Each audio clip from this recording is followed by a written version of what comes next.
તો વિદ્યાર્થી મિત્રો, આજના લેક્ચરમાં આપણે ભણશું ડીસી મોટર. બરાબર, આપણે આગલા લેક્ચરમાં જોયું ડીસી જનરેટર વર્કિંગ કઈ રીતે કરે, એનો બેઝિક પ્રિન્સિપલ. ત્યારબાદ આપણે એની various types of DC generator જોયું. ત્યારબાદ આપણે જોયું હતું એપ્લિકેશન. હવે આજે જોશું આપણે ડીસી મોટર. તો મોટરનું બેઝિક ફંક્શન શું છે? તો કે ઇલેક્ટ્રિકલ એનર્જીનું કેમાં કન્વર્ટ કરશે? મિકેનિકલ એનર્જીમાં. જે ડિવાઇસ ઇલેક્ટ્રિકલ એનર્જીનું મિકેનિકલ ડિવાઇસમાં કન્વર્ટ કરશે એને શું કહેવાય? મોટર કહેવાય.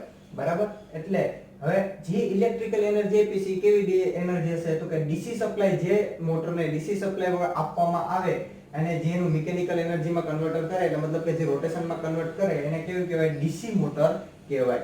બરાબર, એને કહેવાય ડીસી મોટર. ત્યારબાદ હવે જોઈએ બેઝિક પ્રિન્સિપલ. તો કે ભાઈ આપણે ઇલેક્ટ્રિકલ એનર્જી આપીએ છીએ તો એનું રોટેશન કઈ રીતે મળે છે? એ ફરે છે શું કામ? મોટર આપણી ફરે છે શું કામ? એ આપણે જોઈએ. તો બહુ સિમ્પલ એવો પ્રિન્સિપલ છે.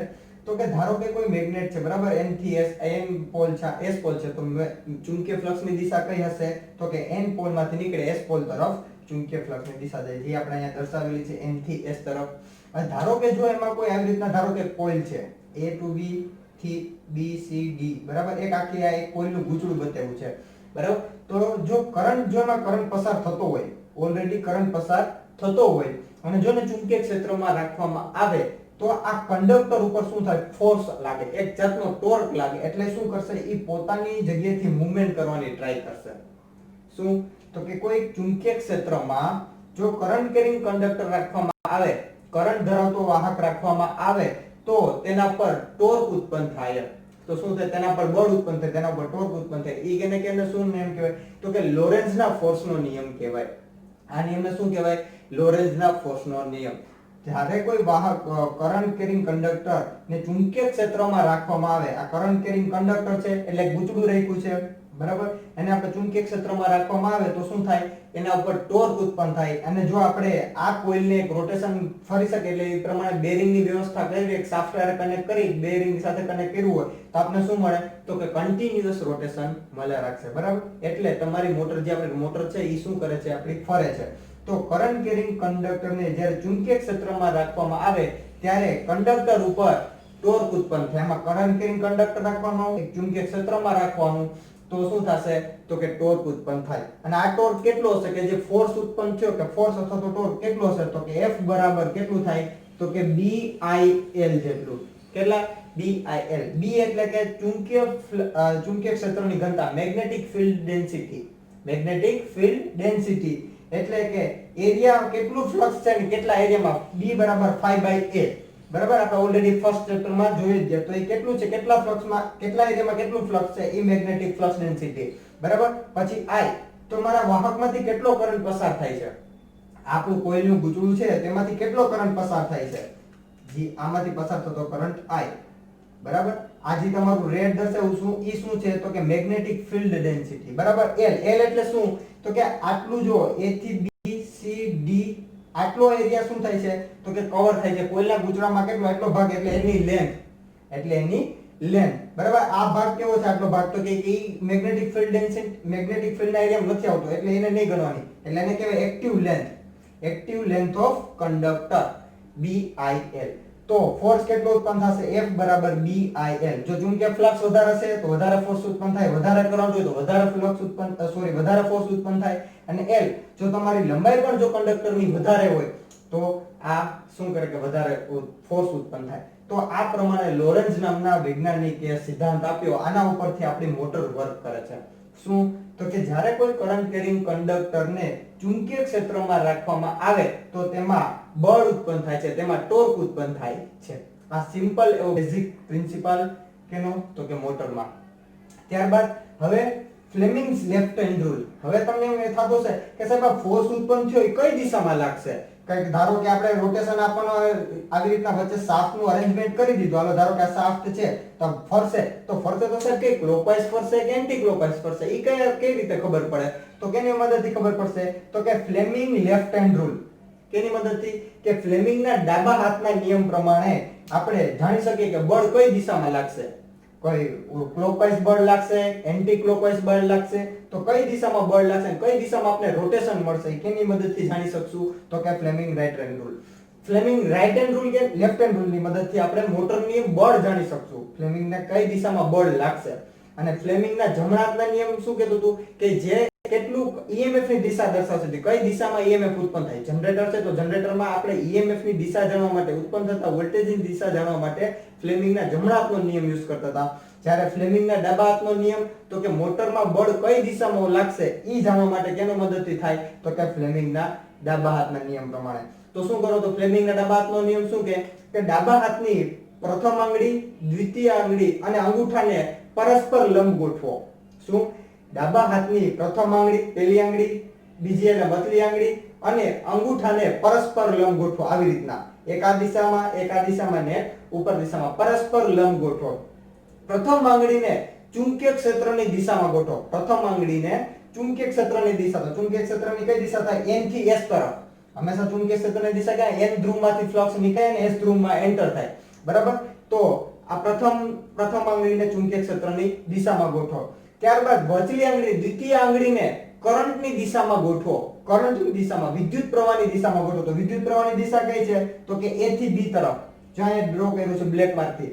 A થી B તરફ વિદ્યુત પ્રવાહની દિશા છે. તો આપણો ડાબો હાથ બરાબર. પહેલી આંગળીને તો કે ચુંબકીય ક્ષેત્રની દિશામાં ગોઠવું. દ્વિતીય આંગળીને કરંટની દિશામાં ગોઠવો. એટલે કરંટની દિશા તો ઓલી બાજુ છે. તો કરંટની દિશામાં દ્વિતીય આંગળી ગોઠવી. તો છે જો આ ચુંબકીય ફ્લક્સની દિશા, આ કરંટની દિશા, તો જે અંગૂઠો દર્શાવશે, અંગૂઠો જે દિશા દર્શાવશે એ શું દર્શાવશે કે ઉત્પન્ન થતા બળની દિશા, અથવા તો ઉત્પન્ન થતા ટોર્કની દિશા. એટલે ચુંબકીય ક્ષેત્રની દિશા, આ કરંટની દિશા અને ટોર્ક ક્યાં લાગે, બળ ક્યાં લાગે છે તો કે નીચેની દિશામાં. કઈ બાજુ? નીચેની દિશામાં. તો આવી રીતના પણ થાય. આ ચુંબકીય ફ્લક્સ, આ આપણી દિશા દર્શાવશે, શું બતાવે છે? કરંટની દિશા. વચલી આંગળી શું દર્શાવે? કરંટની દિશા. તો આ ક્યાં લાગે છે? અંદરની બાજુ. એટલે કે અંદરની બાજુએ ટોર્ક ઉત્પન્ન થશે. એટલે શું કરશે? એન્ટી ક્લોકવાઇઝ તમારું રોટેશન મળશે. એન્ટી ક્લોકવાઇઝ રોટેશન મળશે. સમજાય છે? પ્રથમ આંગળી, દ્વિતીય આંગળી અને અંગૂઠાને પરસ્પર લંબ ગોઠવો. પ્રથમ આંગળીને ચુંબકીય ક્ષેત્રની દિશામાં દર્શાવો. આ ચુંબકીય ક્ષેત્રની દિશા. દ્વિતીય આંગળી તો વચલી આંગળીને કરંટની દિશામાં ગોઠવો. વિદ્યુત પ્રવાહની દિશા, તો વિદ્યુત પ્રવાહની દિશામાં ગોઠવો. તો અંગૂઠો જે દિશા દર્શાવશે એ શું છે? ઉત્પન્ન થતા બળની દિશા. એટલે ઉત્પન્ન થતું બળ ક્યાં છે? નીચેની બાજુ. એટલે આ રીતના નીચે ફોર્સ લાગશે. એટલે નીચે ફોર્સ લાગ્યો એટલે આ શું બનશે તો કે એન્ટી ક્લોકવાઇઝ મોટર ફરશે.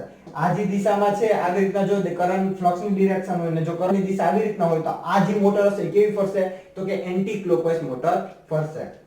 તો ફ્લેમિંગના ડાબા હાથના નિયમથી શું જાણવા મળે તો કે મોટરમાં ઉત્પન્ન થતા બળની દિશા જાણવા માટે કેનો યુઝ થાય તો કે ફ્લેમિંગના ડાબા હાથનો નિયમ. એટલે આપણે ડાબો હાથ વાપરવાનો એટલે એને કે ફ્લેમિંગ લેફ્ટ હેન્ડ રૂલ.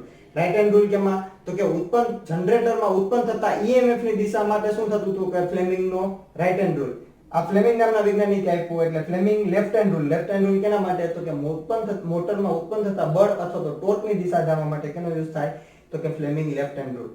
બરાબર? તેમાં શું કે ડાબા હાથની પ્રથમ આંગળી, દ્વિતીય આંગળીને અંગૂઠાને પરસ્પર લંબ ગોઠવો. પ્રથમ આંગળીને ચુંબકીય ક્ષેત્રની દિશામાં ગોઠવો. દ્વિતીય આંગળીને કરંટની દિશામાં ગોઠવો અને અંગૂઠા જો અંગૂઠો જે દિશા દર્શાવશે એ બેને ગોઠવો એટલે અંગૂઠાની એક દિશા આવશે. તો અંગૂઠો જે દિશા દર્શાવશે એ દિશાને શું કહેવાય તો કે ઉત્પન્ન થતા બળની દિશા. મોટરમાં અંગૂઠો શું દર્શાવશે તો કે મોટરમાં ઉત્પન્ન થતા બળની દિશા દર્શાવશે. તો આ હતો ફ્લેમિંગનો લેફ્ટ હેન્ડ રૂલ. બરાબર? ત્યારબાદ આવે છે કન્સ્ટ્રક્શન, એની રચના, ડીસી મોટરની રચના. તો ડીસી મોટરની રચના અને ડીસી જનરેટરની રચના બંને એક જ સરખી છે. કાંઈ જ ફરક નથી. ડીસી મોટર હોય કે ડીસી જનરેટર બંને કેવા સરખા. સપ્લાયમાં ખાલી ફરક પડે. તમે બોલો મિકેનિકલ રોટેશન આપતા હતા એટલે ઇલેક્ટ્રિકલ એનર્જી આપતા હતા. મોટરમાં શું કરવાનું જ્યાં આપણે જે આઉટપુટ હતા તેની જગ્યાએ ઇનપુટ દેવાનું એટલે મતલબ કે અહીંયા ઇલેક્ટ્રિસિટી સપ્લાય આપવાનું. જે રોટેશન બનતું હતું તમને શું એઝ એ આઉટપુટ મળશે. એટલે કન્સ્ટ્રક્શન યોક છે, આર્મેચર કોર છે, પોલસુ બરાબર એ બધું સેમ નું સેમ.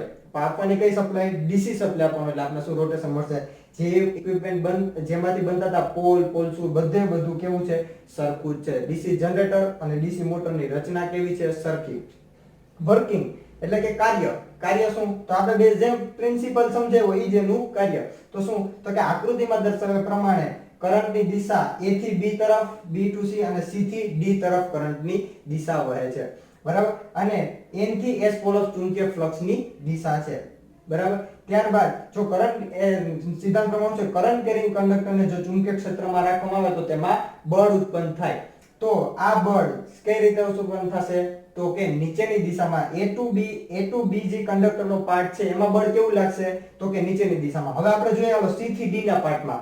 C થી D ના પાર્ટમાં કેવું છે તો કે કરંટ C થી D આમ જાય છે. તો હાલો ફ્લેમિંગના ડાબા હાથનો રૂલ જોઈએ. ચુંબકીય ક્ષેત્રની દિશા તો કે N2S જ છે. તો આ ચુંબકીય ક્ષેત્રની દિશા અને આ કેવું છે કંડક્ટર કરંટની આ દિશા. તો આ કેવું લગાડશે તો કે ઉપરની દિશામાં બળ લગાડે. જો આ કરંટની દિશામાં મેં ગોઠવું, આ કરંટની દિશામાં પહેલી આંગળી કેની તો કે ચુંબકીય ફ્લક્સ N થી S તરફ જાય. એટલે ચુંબકીય ફ્લક્સની દિશામાં પહેલી આંગળી, દ્વિતીય આંગળી મેં કરંટની દિશામાં. તો આ શું આવ્યું અંગૂઠોથી દિશામાં. તો અંગૂઠોનું બતાવશે બળની દિશામાં. એટલે અંગૂઠો કેવો આવશે ઉપરની બાજુમાં. એટલે મોટર આ કેમ આમ ધક્કો મારે છે. અહીંયા આપણે જોયું તો કેમ હતું કે આમ નીચે ધક્કો મારે. એટલે આ આમ ઉપર ખેંચવાની ટ્રાય કરશે. આ કંડક્ટરમાં બળ લાગશે ઉપરની દિશામાં લાગશે, આ કંડક્ટરમાં નીચેની દિશામાં. એટલે તમારી આખી આમ મોટર આમ ફરશે. એટલે એન્ટી ક્લોકવાઇઝ તમારું રોટેશન મળ્યું. બરાબર છે. તો આ હતું તમારું ડીસી મોટરની કોને કહેવાય ડીસી મોટર, એનો basic principal, Fleming left hand rule એના માટે છે ખબર પડી ગઈ, એનું કન્સ્ટ્રક્શન, એનું વર્ગીકરણ. બરાબર. હવે જોઈએ આપણે ટાઇપ્સ ઓફ ડીસી મોટર કે ડીસી મોટરના કેટલા પ્રકાર. તો સેમ પ્રમાણે જે ડીસી જનરેટરમાં જેટલા પ્રકાર હતા તેટલા જ પ્રકાર કેમાં ડીસી મોટરમાં. જે ફિગર હતી રચના જે આપણે ફિગર્સ જોઈ હતી, ફિગર પણ કેવી છે ડીસી જનરેટર ડીસી મોટરની સેમ. ખાલી ફરક શું પડતું તમે જ્યારે જે લોડ જોડતા હતા એની જગ્યાએ શું દર્શાવવાનું, હવે તમારે ખાલી સપ્લાય દર્શાવવાનો. એટલે એ તમારું શું બની જશે તમારી ડીસી મોટર. અને જે શાફ્ટ હતી જે તમે ઇનપુટમાં આપેલી રીતના શાફ્ટ ડ્રો કરતા હતા આવી રીતના શાફ્ટ હોય ને આવી રીતના રોટેશન કરતા હતા, હવે અહીંયા શું મળશે તમને આઉટપુટ. જે લોડ કનેક્ટ કરતા હતા અહીંયા આપણે શું દર્શાવવાનું તો કે સપ્લાય દર્શાવવાનું. ઓકે. તો હવે આપણે જોઈએ પહેલો પ્રકાર તો કે shunt motor, DC shunt motor.